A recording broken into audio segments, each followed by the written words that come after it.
съгласен ли си с тези оценки, че никога не сме били по-близо до ръба на войната и ни предстои да направим решителна крачка напред? Ами, аз точно заради това правиме тази инициатива. И това е смисъла, и защото всички върват към ескалация. Сега като оръжие.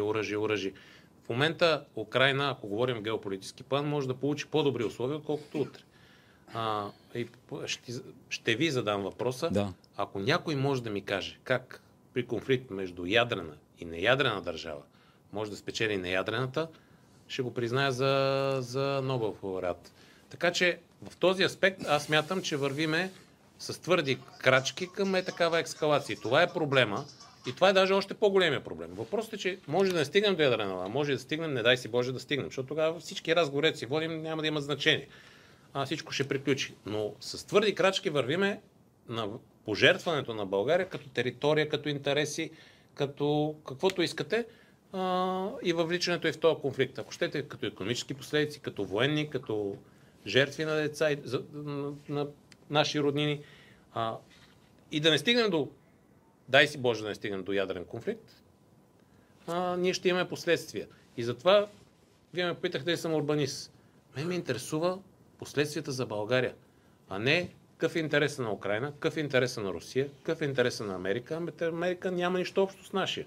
Въпросът е, че ние в България нямаме човек, който заседне и да каже, вижте, не ме интересува мене, какъв е на интереса на Америка. Аз ме интересува какъв е българския и трябва да си напасваме интереса. Вие сте висока, така, нали, империя сте, но накратко какво правят нашите политици? Отиват и казват, какво ще разпоредите в посолството. Те казват, аз нищо не искам вас. Не може да не искате. Аз ви предлагам. Ние ще дадем. Всичко. Казва се автоколониализъм. Има го и това нещо. Така го наричам аз. Така че ние трябва да си защитаваме нашия национален интерес. Орбан го прави. И го прави успешно. И го прави пак с Америка, нали така? С едната част на Америка. И защита, и Унгария е... Унгария, между другото, съпоставима с нас, нали така? Да. И съпоставима е като население, съпоставима е като история. Защото няма повече загубени територии никоя държава във войните, освен България и Унгария. С етнически българи и с етнически унгарци. Така че това е идеята на тази инициатива. Вие съчетавате тази инициатива с една, извиняйте, прилича ми на предизборна кампания. Очертахте профила на хората, които ще ви интересуват за ваши народни представители. Аз го казах, защото ние сме гражданска организация и ако се наложи, трябва да участваме в избори, за да постигнем тази цел. Тези хора да не ни управляват. Защото те ще направят какво си. И тогава гражданите трябва да ги махнат. Защото аз ги познавам лично. Те са такива. И те ще ни въвлечат в това нещо по един или друг начин, ако им разпоредят, или защото са малумни, или по каквато и да е причина, резултатът е ясен. И ако се стигне до този вариант, ние трябва да сме готови да го решаваме, за да не се стигне до това. Ако не се стигне, ние сме гражданска организация, развиваме си инициативата, след това ще имаме още една инициатива, още една.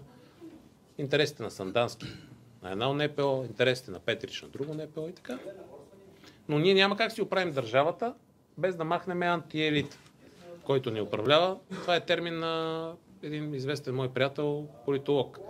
Въпреки че, да ви кажа, това е трудна тема, защото никъде много трудно е да смениш антиелит с демократични средства. Това е много сложно, защото антиелита ще се опита да направи всичко възможно, да манипулира избори и каквото искате, процеси, за да се запази властта. Но факт е, че ако не го махнем в един момент, той ще ни махне нас и държавата ще махне и ние ще го видим на живо как ще се случи това нещо. В нашия живот, във вашия и в моя. Последен въпрос. И да не е последен. Добре, да не отегчаваме публиката. Ние много малко неща сме направили сами, без външен тласък. Може би Съединението, това е подчертавано като пример. Всичко останало е... И априлското въстание, имам и други примери. Да, добре, окей.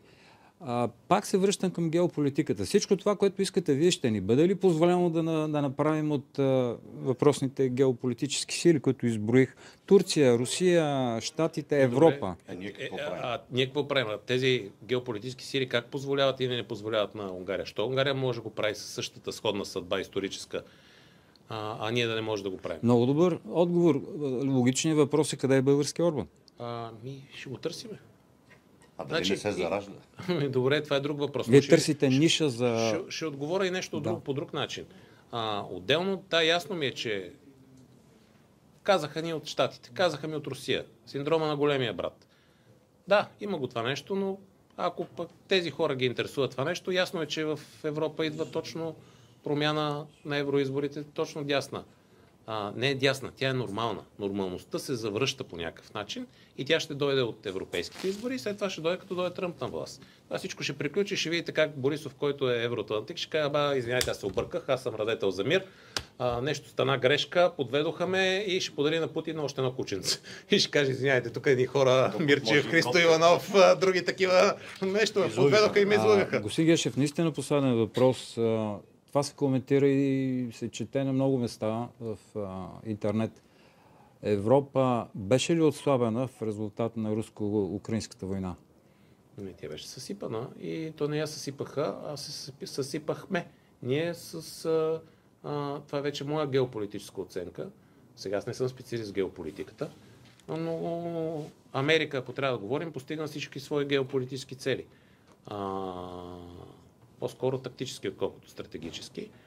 Примерно Швеция и Финландия, ако видите дъгата, вече НАТО е до Русия. Второто нещо, земята на Украйна, която трябва да е изкупена от съответните и може би войната като свърши точно там, където е купена. На трето място, вече енергийната зависимост от Русия, да наречем по този начин, се превърна в друга енергийна зависимост. Така че тя постигна своите геополитически цели. Европа не знам какво постигна. Русия постигна също своите геополитически цели, защото си завзе каквото му си завземе. Преориентира си икономиката, отне всички активи на западни компании без пари, в компенсация на тези, които иззеха в Европа. Много повече, може би, взе в Русия. Преориентира си икономиката към БРИКС, Китай, Индия, Южна Африка. Не случайно там се присъединяват едни такива антагонисти като Саудитска Арабия, като Иран. Тя се оформя с един друг блок. По някакъв начин за това може би Америка в стратегически план може би загуби в някаква степен, защото допусна, ако приемем, че Русия и Китай са втория и третия, а те са първия, да се обединят втория и третия срещу първия. Което винаги в дългосрочен план е някаква загуба. Това е моята оценка в по-дългосрочен план. Русия и Китай в един момент се обединиха, което е грешка в стратегически план за Америка. Тактически може би е постигнала някакви успехи. Но това е въпрос на геополитика, което мен не ме интересува, до толкова, доколкото не касае България. И моя интерес. Може ли да ви опонирам? Да. Русия има две големи държави на северните си граници. Да. Швеция и Финландия. В Румъния се строи най-голямата база на НАТО да. в Европа. Да. А Полша увеличава, може би, тройно армията си и вкарва огромни пари в въоръжаване. Това успех ли за Русия според вас? Това не е успех. Аз казах, че това е успех. Точно това нещо е успех на Америка. Но успеха за Русия е друг. Кой? Това, че продава на Китай два пъти по-евтино нефта си. Значи те обединиха интереса си и работят заедно в момента. И втория и третия Китай се обедини срещу първия. Така че не знам кой ще се окаже прав. Кой е спечелил, кой е загубил. Аз не съм специалист в геополитиката. Така ми изглежда като лаик. И си казвам какво смятам. Аз също съм лаик, но чета и се опитвам да сравнявам. И аз се опитвам да сравнявам, но в крайна сметка дали е спечелила Америка и Русия, вас какво ме интересува? Мен какво ме интересува? Тото как? Значи, ако... Нали говорихме преди, че тези геополитически влияят на България. Какво печели България от това нещо? България нищо не печели. Да спечелим, не печелим нищо. Каква ми е ползата на Америка и Русия? Какво ме интересува, че Русия е спечелила едно, Америка е спечелила? Мен ме интересува ние да спечелим нещо и си устояваме позиция. Знаете ли какъв е проблема? Да ви кажа последно, да не ви занимавам, отекчавам. Проблемът е, като в един панелен блок, две семейства се бият, мъж и жена. Само, че един мълчи, тихо се бият, а другите шумно. И тия с шумното никой не ги уважава в хода. Това сме ние, защото не уважаваме нашите политици, но не се уважаваме сами. И затова нас не ни уважават. А онези, които се бият тихо, ги уважават. Защото не знаят, че се бият. Ние не уважаваме себе си И нашите политици продават нашите интереси и затова не ни борят за хора. И в момента ще ни кажат, иди се сражавай в Украйна, иди се сражавай в Русия, иди в Америка, падни стани. Докато ако имаш някаква концепция, ако говорим за американците, там и руснаците, те са империи. Ти трябва да водиш преговори. Пазарлък, мой интерес е такъв, вашия е такъв. Дай да се срещнем някъде по пъти. Само, че нашите управници казват, не казват нашия интерес такъв. Какво искате ви? Какво да ви дам? Ма кажете какво да ви дам. И ще ви кажа как е протекал разговора за НАТО. Защото имам приятел, който е присъствал на генерали, идва някакъв цивилен унизително и нашите генерали строени докладват какво въоръжение имаме. Това е истински случай от преговори. И тече разговор. СС-22, ракети могат да носят да се нарежат. МиГ-23 да се нарежат. И става един генерал или полковник и казва, извиняйте, имаме точка У ракета. А не какво да я правим, не е в списък.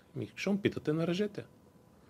Това е онагледяване на как се защитава българския национален интерес и тези, които са били тогава на тези преговори, викам, добре, какъв е смисъл от това поведение? Той вика, човек, вика, аз бях майор. И не бях на първите маса, бях отзад над маса. Ти ги интересува останат на работа, бе. Си запазват постовете. Това е интересува.